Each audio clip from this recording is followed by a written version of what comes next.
Olá galera, tudo bem? Hoje nós vamos estar falando um pouquinho sobre o reino fungi. Vamos estar falando sobre então os fungos, né? Os bolores, mofos, fermentos, levedos, orelhas de pau, trufas, cogumelos e os champignon, tá?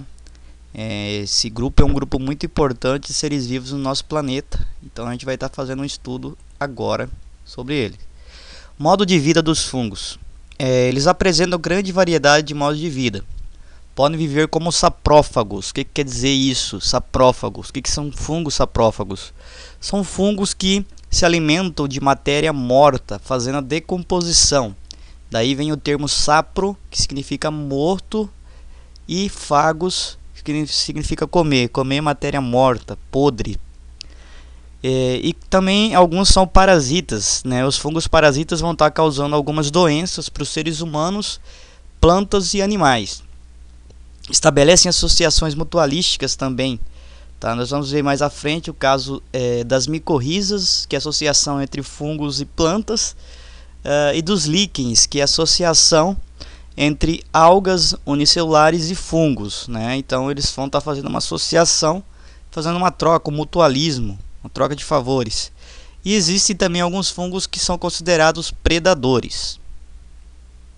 Aqui são alguns representantes, né, de fungos, aqui orelha de pau, vários tipos de fotos de fungos, né, mostrando a grande variedade de representantes que esse grupo de seres vivos existe, né. Alguns são muito pequenos, como o bolor, né, o mofo, né, que são muito pequenos, e outros são grandes, né. Inclusive o maior ser vivo do mundo é um fungo, né, e ele se encontra nos Estados Unidos, se eu não estou enganado, e ele tem um diâmetro muito grande. Aqui eu tenho fungos também que são, no caso, que estão fazendo a decomposição desse morango, né? Fazendo um fungo saprófago. Aqui decompondo também uma laranja. Aqui destruindo essa banana, né? E aqui está se alimentando de madeira mesmo, né, de tipos de madeiras mortas. Então eles estão fazendo a decomposição desse material. Importante ver que sempre esses seres vivos aqui vão estar em locais onde tem muita matéria orgânica disponível. Outros tipos de fungos. Outros tipos. E aqui uma folha de soja, né, com a ferrugem asiática, que é uma espécie de fungo também, que ela é tipo um parasita. Ela parasita as folhas e vai matando, destruindo as folhas, né, trazendo grande prejuízo aí para os produtores de soja do mundo inteiro. Isso aqui é o champignon, né, que é um fungo comestível. Esse fungo que a gente faz, que nós fazemos aí comida no nosso dia a dia, compramos no mercado. Importante dizer que nem todos os fungos são comestíveis, tá? Aqui também o queijo, né? Esse tipo de queijo aqui, ele vem, não é que ele está estragado, mas sim que ele vem assim mesmo. Ele tem que estar com esses fungos aqui para ter a qualidade, que vai dar o sabor desse queijo e vai trazer alguns benefícios. Então, nesse caso aqui, esses fungos são benéficos. Presença de fungo no pão é maléfico. O tipo de fungo que ataca o pão geralmente pode causar danos à saúde, levando inclusive muitas vezes à morte. E existem fungos que causam as doenças. Aqui essas unhas aqui estão infectadas com um fungo que entra por dentro das rachaduras da unha e vai destruindo, né? Como esses fungos se alimentam emitindo enzimas digestivas pelas hifas, jogando essas enzimas fora do corpo deles sobre o material. E aí vai decompondo e ele vai absorvendo. Os fungos fazem a ingestão por absorção. E por as unhas não terem irrigações de sangue dentro, é muito difícil de combater esse tipo de infecção aqui que dá nas unhas. Então, muitas vezes a gente acaba tendo que arrancar a unha para tentar nascer a outra sem estar infectado por fungos, tá? Mas muitas vezes a gente consegue resolver esse problema com alguns remédios. Aqui o pé de atleta, né, que vai dar esses fungos aqui entre os dedos, nos pés, e vai causar alguns problemas, né? Vai causar algumas feridas. Ataca também a pele e outras partes do corpo, mucosas da boca, nariz. Muitas vezes os fungos atacam o couro cabeludo, levando a calvície, a queda de cabelo. Vamos falar um pouquinho então das características dos fungos. São organismos eucarióticos, quimioheterotróficos, ou seja, eles absorvem componentes orgânicos como fenômeno, como fonte de energia.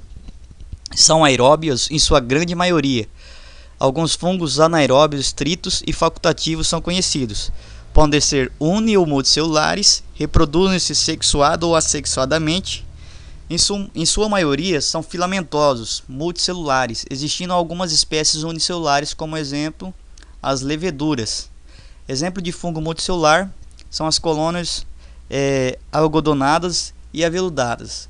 Então aqui são as principais características dos fungos. São seres eucarióticos, heterotróficos, fazem absorção do material orgânico, né, para obter energia. A grande maioria é aeróbia. O que quer dizer isso? Eles necessitam de oxigênio. Porém existem os fungos anaeróbios estritos, ou seja, que não gostam de oxigênio, e os anaeróbios facultativos, que podem viver na presença ou ausência de oxigênio. Tem alguns fungos, algumas espécies de fungos que são formados por uma única célula e espécies de fungos formados por muitas células, fungos multicelulares, que geralmente são macroscópicos, né, visíveis a olho nu. A reprodução deles geralmente ocorre de duas formas, sexuada ou assexuadamente.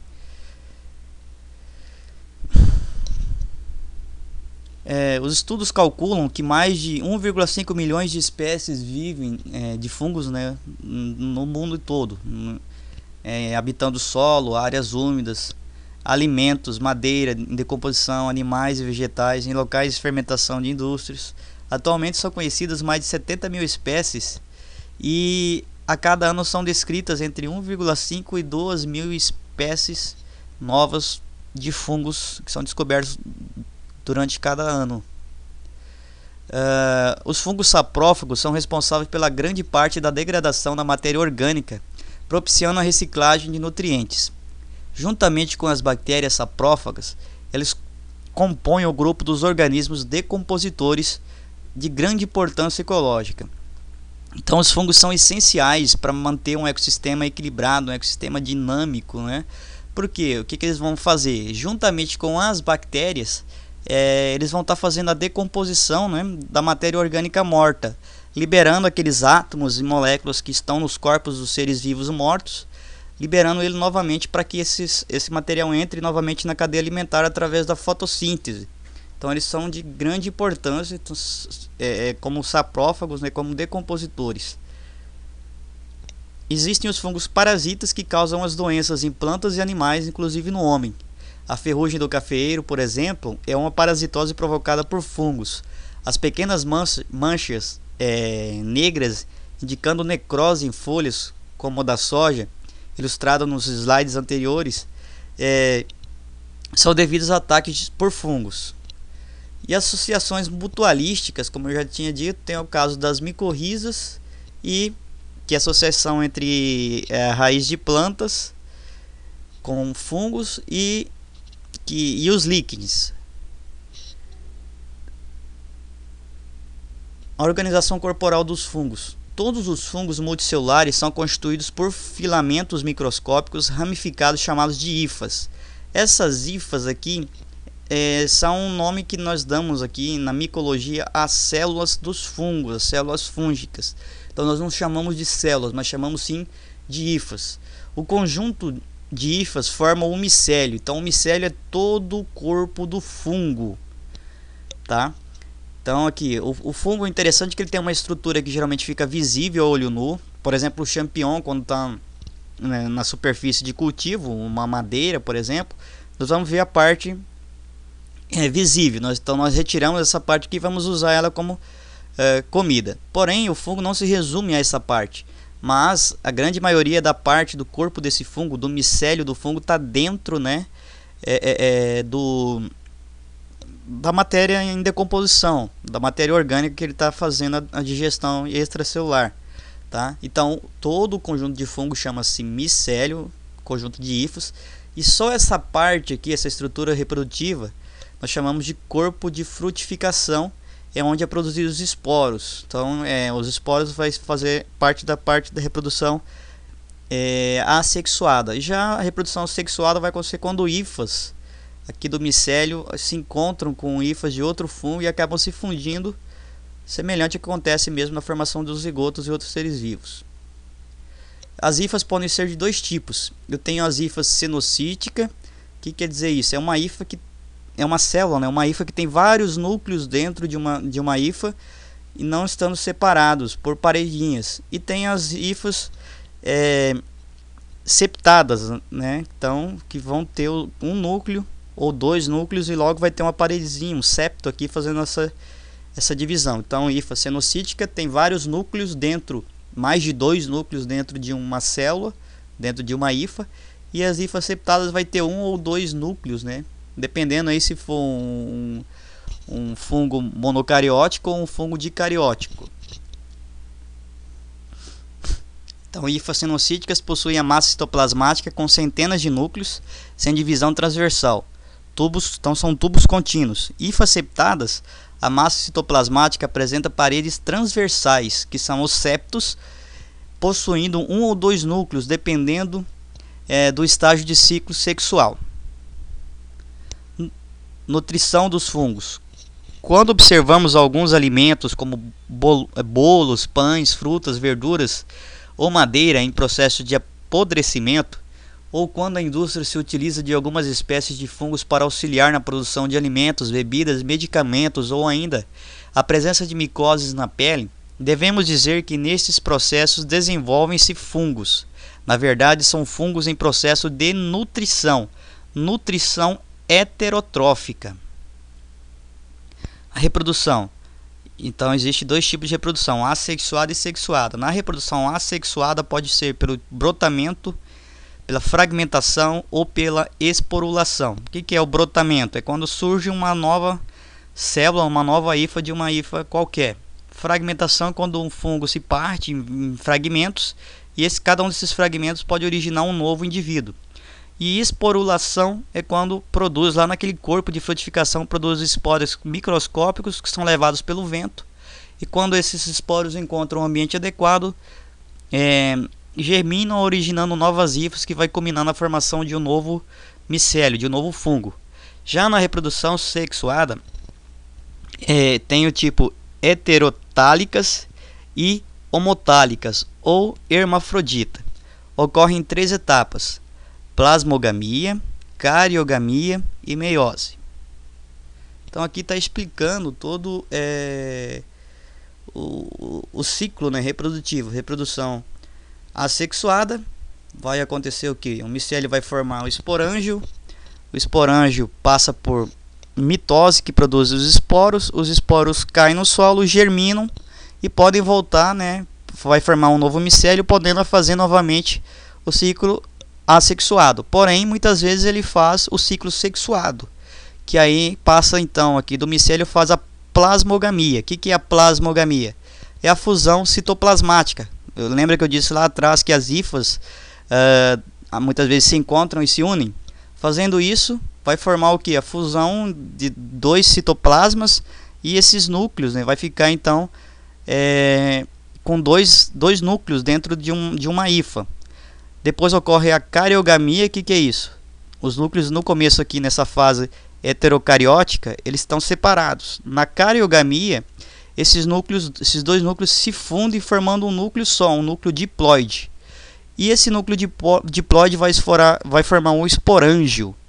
Esse esporângio vai produzir esporos que vão passar por meiose, né? Esporângio passa por meiose, produzindo esporos que vão cair no solo, germinando, formando um novo micélio. Então é assim que tem as 2 fases aí, os 2 tipos de reprodução, assexuada e sexuada dos fungos. Aqui são os tipos, né, de hifas, de produção de esporos. Aqui os esporos haploides são liberados, caem no bolo, vem pelo ar ou no solo, né, vem pelo ar, cai, germina, forma novas hifas. Aí ocorre aqui a fusão dos dois núcleos, a fusão das híflas aqui, a cariogamia. E aí as hifas se fundem, ficam com os dois núcleos, depois os dois núcleos se fundem e aí germina formando um novo fungo. Os principais grupos de fungos. Algumas classificações são polêmicas, tá? Mas os principais grupos de fungos são os quitridiomicetos, os zigomicetos, os ascomicetos e os basidiomicetos. Qual que é a importância ecológica e econômica dos fungos? Os fungos participam no processo de decomposição da matéria orgânica de animais e vegetais, juntamente com certas bactérias. Por isso, são fundamentais ao equilíbrio da natureza. Papel das espécies saprofágicas, né? Isso permite que sejam aproveitados no ciclo biológico de outros seres vivos, componentes da matéria.